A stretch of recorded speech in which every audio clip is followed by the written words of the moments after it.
We had an interesting article from Joel Pollak this morning, and I would like to ask you if the president has considered pardoning President Obama for illegally wiretapping on Trump Towers, illegally spying on U.S. citizens, and other potential crimes out there. Has he considered that? So I have not spoken to the president about that, but who I did speak to about President Obama and unmasking Michael Flynn were the men and women in this room.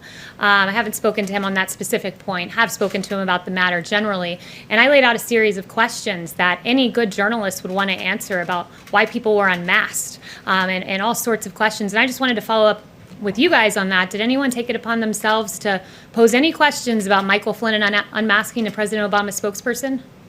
Oh, not a single journalist has posed that question. But okay. Michael Flynn's name wasn't so matched. I would like Kayleigh. to lay out a series of questions, and perhaps if I write them out in a slide format, maybe we're visual learners, and you guys will follow up with journalistic curiosity. So number one, why did the Obama administration use opposition research funded by a political organization and filled with foreign dirt to surveil members of the Trump campaign? Number two, why was Lieutenant General Michael Flynn unmasked?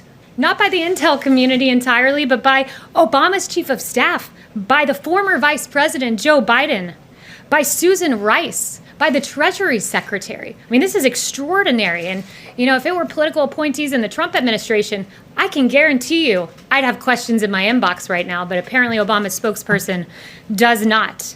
Why was Flynn's identity leaked in a criminal act? It is a criminal act to leak the identity of Michael Flynn to the press, but it happened. Where are the questions to Obama's spokesperson? Because my team would be running around this building should this have happened under the Trump administration. Why did the DOJ, Sally Yates, learn about the unmasking from President Obama? So much for going by the book. As Susan Rice said 3 times, "Thou doth protest too much, Susan Rice." And then finally, question number 5.